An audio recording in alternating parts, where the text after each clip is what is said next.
kung ginustok ni Cory, pati ni Noynoy, total na presidente na lang sila, bakit hindi nila iniba ang batas?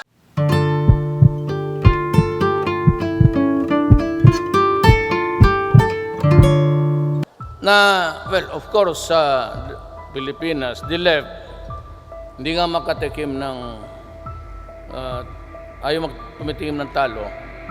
So, they continue to demonstrate. Nakikisali naman yung left kasi yung pinatay ni Marcos pa naman niya, inilibing ko doon sa libingan.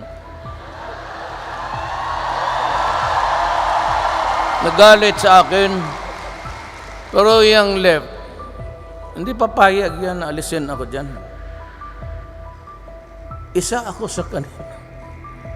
I'm the first left-leaning president of the Republic of the Philippines. Pero kailanman, I'm just a socialist. Anak lang ako ng mahirap eh. Anak lang ako ng migrant sa Mindanao. Tatay ko galing Cebu. Paano ako magkaroon ng mindset na isip mayaman?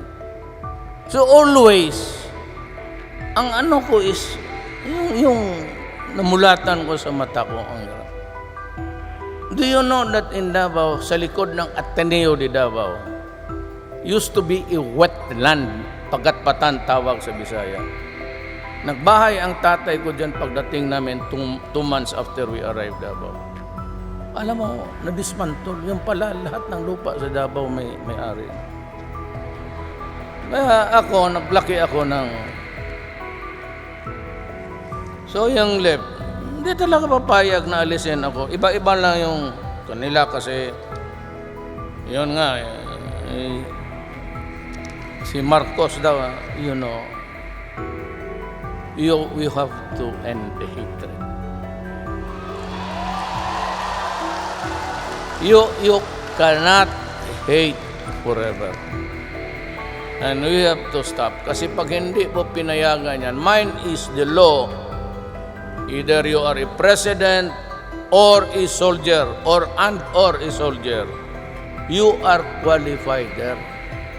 Marcos was a president, no doubt about it. He was a soldier. Wala naman nagsabi na, kung sabihin mo, duwag siya, where's your evidence? May medalya yung tao eh. Ako nga, baski ribbon sa high school, wala.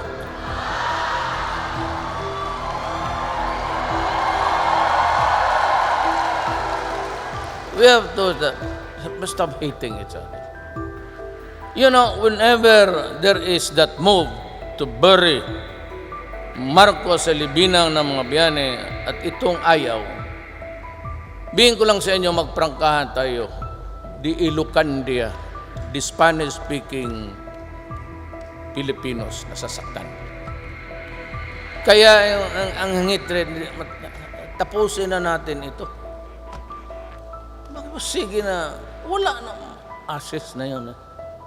It was a bad dream.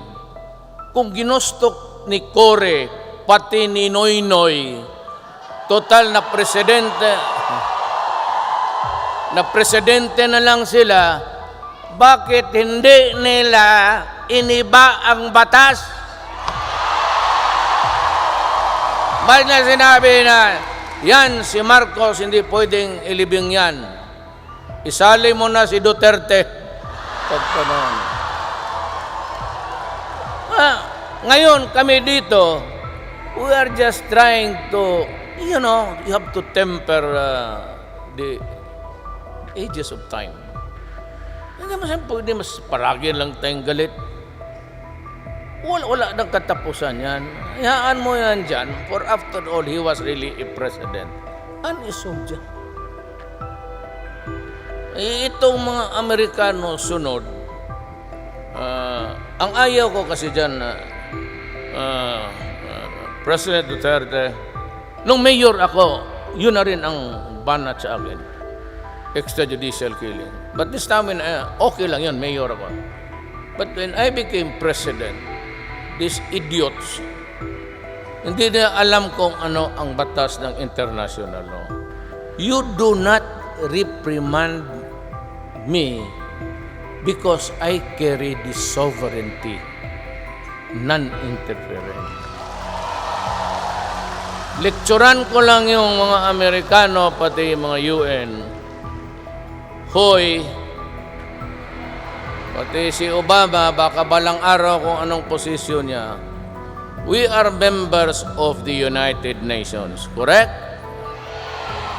So if there is something that you are against in my policies or my behavior, you go to the United Nations and complain. Then the United Nations will order its organs or agencies or human rights you investigate.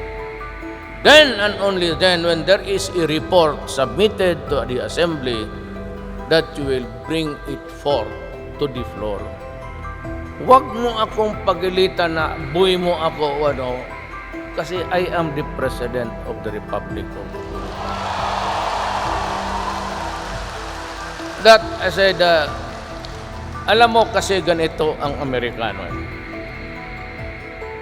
Every time mag-criticize sila, hindi lang ako, talagang itoy-itoy lang tayo pasunod-sunod. Pati armas, hindi tayo makabili sa ibang bansa. We have to seek the permission of the Americans. Now, we bought about 4 F-50s from Korea, American technology. So, end user ka Philippines, they would have a final say, whom to sell, whom to deny. Hindi tayo talaga, pre. Ang mga foreign policy natin, kung dito sila, dito tayo. Kaya sabi ko, high time, I will craft an independent foreign policy. So, hindi na ako susunod sa'yo. Malapos mo kami, babuyin mo kami. Kasi sabihin ka agad niya, you know, if you don't stop this practice of extrajudicial killing in your country, who will be forced to cut off the assistance and the aid that you are receiving. Ang aid kaagad, sabihin putulin. Taka sinabi ko, putang. Sinabi ko sa TV, putang ina kayong lahat. Mga letse kayo. We were under Spain for 400 years and we endured it. We were under you for 50 years, you Americans. You live out of the fat of the land. You got the best of our words and everything. And you have the goal to say to me, we will cut your aid. Sabi ko kay Obama, go to hell.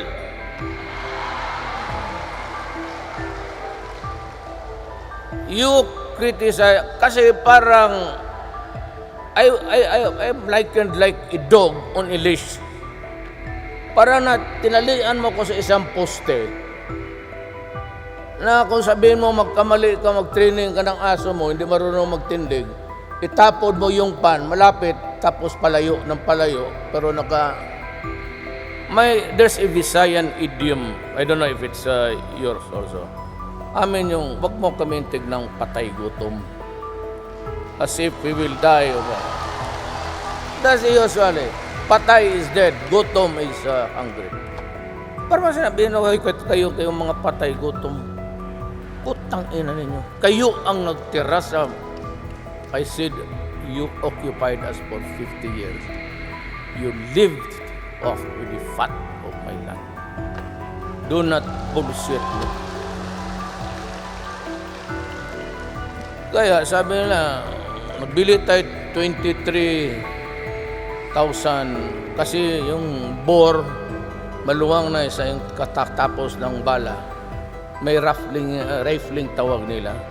Pagpasok niya doon sa loob, mayroon umiikot dyan para na gano'n. Para yung spin, paglabas ng may sarili siyang momentum. Pag may hangin o gano'n, diretso-diretso yan. Kasi may sarili siyang... kung wala, maluwang na, gumagano na ang bala. Pag tama ng target, hindi na butas gano'n na. So that would indicate to you that... kaya nagbili tayo ng 23. Sabi ng isang ulol na senador, we will not sell you the rifle. Okay lang.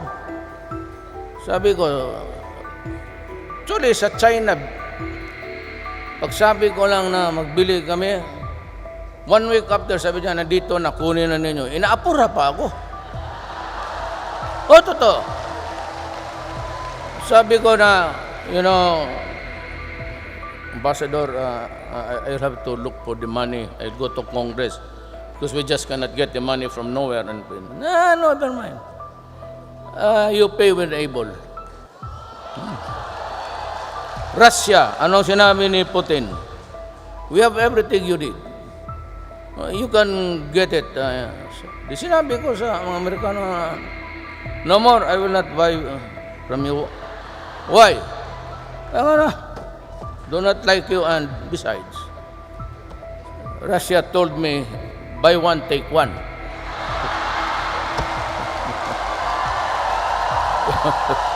Pero hindi, God. Sinabi ko lang para pang hindi ko naman kailangan ng armas. Bakit? Gagamitin ko lang, patayin ko yung kapwa ko Pilipino, mga NPA. Tsaka yung mga NPA, tumahimik na kayo dyan. Pero every time I sign anything that buys a bullet, I always think that either it's used against the Moro na Pilipino o mga NPA. Kaya ako, di masyado ako, istorya na lang tayo. So we're talking with the NPAs. Wala nang gera ngayon eh. Wala nang gera sa wala, no more, because there's an ongoing talks. Sa MI naman, they have agreed to talk. Si Noor naman sa he wants to separate. But it has stopped. Ang nandyan ngayon yung Maote, yung parang nag-pledge ng allegiance sa ISIS. And that is a problem. And hulo doon sa mga Busaya. So, nandito man si classmate ko. Brad ko pa to sa Prat. Sabi ko, tapusin mo yan ang gera doon. Mag-sacrifice ka. Ikaw ang magpapako sa krus doon. But I know that he's good. He's a good negotiator. Classmate ko talaga yan. Brad ko pa sa Prat. So, yun ang story. Economy, it will improve. It will improve by itself. Kita mo mga negosyante kausap ko. Ang sabi lang kasi sinisiraan ako ng Amerikano, yung obeda si Alisan raw kay independent policy. That has nothing to do with your money. I don't intend to get it. You can go in, I can guarantee you your return of investment. Dali mo balik sa inyo. And that's business, sabi ko. And I encourage everybody. At marami naman, yung iba na napaniwala na itong unggoy na to. Putang ina. Kaya sabi ko, do it to some other presidents, not me. Hindi ako papayag ng insulin. Mabubuhay tayo. Para sigurado, mag-overtime kayo hanggang umaga.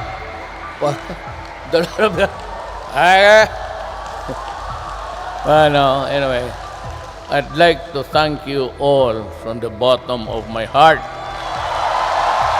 for contributing to the economy. And I will assure you, corruption will stop. Talaga na stop. Stop na. When you look, kayo bang mga Pilipino, learn to be assertive. May fire out ako ngayong 2. Pag uwi ko ngayon, mayroon akong sabihin na talagang paalisin ko. Mga taas na official, maalaman na ninyo. Learn to be assertive. Sinabi ko na sa inyo na lahat talagang hinigpitan ko. Kunting pagkakamali lang, even a whisper. Do not do it because baski na bulong lang. Either magsugal pa ako kung hindi totoo o hindi, o paalisin na lang kita. The better practice is, if I am in doubt, you go. Huwag na ako ano na mo, baka hindi totoo yan. Ngayon, kayong lahat, nagtatrabaho kayo. Sa labor, I want online na. And they're going to perfect it one of the next year. Online na, magpunta na lang kayo doon, bigyan kayo ng date. Ayaw kong makita ang Pilipino nagpipila. O kung mayroon man, ganito ang sabi ko. Pagdating ng Pilipino, pupunta ako ng Singapore, anong gawin ko? And you will be given a shopping list. Ito. Birth certificate, gano'n. Sabi ko sa kanila, ibigay mo yan. Do not add or take away anything there. Pag 1 to 7 lang yan. And give him a plastic slip. Be back. Tapos tumingin kayo sa putang ang laki ng gastos ko dyan sa computer na yan. Gamitin nyo yan. Ang workload namin, sige, balik ka dito next week. 3 o'clock in the afternoon, makuha mo. Na, ngayon, kung hingian kayo yung mga lupa ninyo, kasi kayo ay nagbibigay. You create a sin. Magbastos ka doon. Huwag kang matakot. Basta malaman ko, wala yan. Sabihin mo, ano? Sabi ni Duterte, bastusin raw kita pag hiningian mo ako.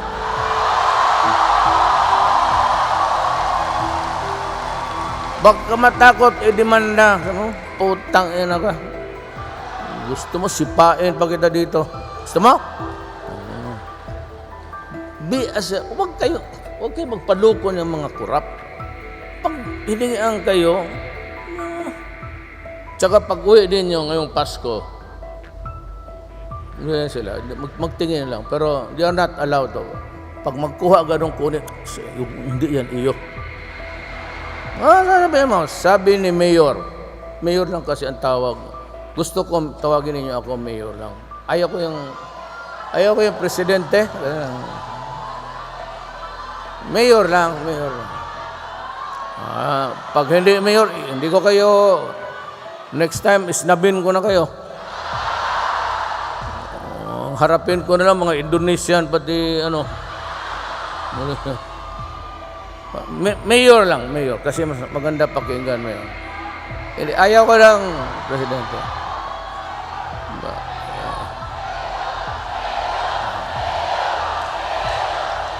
Yan. Saka I said, I have to go. Lilipad na. Going home na ako. Pero, hindi bali makikita. May mga taga Davao, but if you happen to pass by Davao, itong hindi ka makapasok sa bahay minsan kasi sa isang kanto, sa Doña Luisa, Teachers Village doon yan eh. Pagpasok mo, mayroon na dyan. Tapos isang kanto meron. Sabihin mo, alam mo, sabihin ni Mayor, pag hindi mo papasukin, kunin ko yung baril mo, barilin kita. Sabihin mo lang na mag-radyo ka lang. Kami yung tiga Singapore na sabi ni Mayor. Ang regalo yung mga pabango. Wala ako, ngamoy na. Kung ano lang, huwag masyado mahal. But be assertive. Yun talaga ang kulang ng Pilipino. Huwag kang magpaluko. Kasi kayo nagpapaluko eh. Pagbigay ng gano'n, pagbigay daw tayo ng, balikan mo ko agad. Hingihan mo ako? Punta ako kay Mayor. Alam nila. Sabi ko, pag may nariyan ko, pupuntahan ko kayo. Sipain ko kayo sa maraming tao. Tadyakan kita lagi. Ginagawa ko sa Davao noon yan. Either sampal o tadyak ang abutin mo sa akin. Ikaw naman taga Davao. Kaya assertive ka. Basta niluluko ka noon sa atin. Huwag dito kay na. Doon ka sa atin lang. Learn to be assertive. Yan pinupwersa mo ang iyong karapatan. Kung lukuyin ka dyan sa polis, gano'n, sabi mo, putang ina mo, huwag mo akong lukuyin, ha?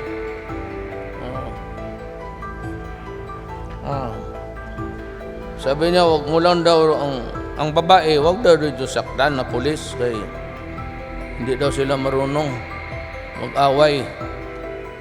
Anyway, if you get my cue properly, when you are in the right, stand your ground. Pag magkuha-kuha dyan sa bag, maghingi, mayroon ba tayo? Lahat papuntang taxi driver. Tingnan mo yung number, pasakay, tingnan mo.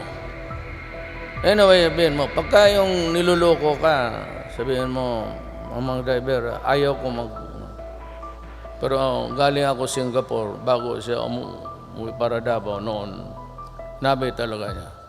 Pag niloko kami mga returning, pati yung police magparking, magpara-para. Tignan mo.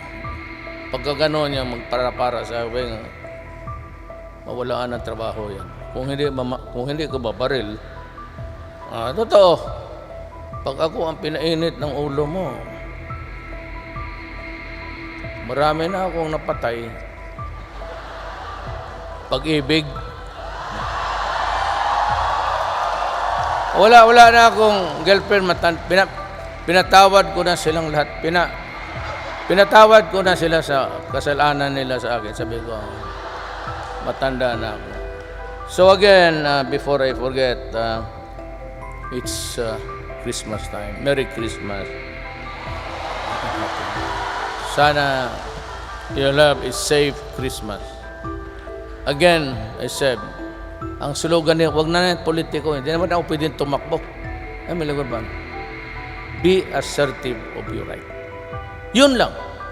Kasi wala dito, sabihin mo, huwag kayo magpaloko yung mga putang ina yun. Sabihin mo, putang ina. Ako nagasweldo sa'yo, tapos ganunin mo ako. Diba? Ba nyo alam? Paano ba kinuha mo yung sweldo mo? Pagod namin yan, putang ina ka. Huwag mo kaming ganunin.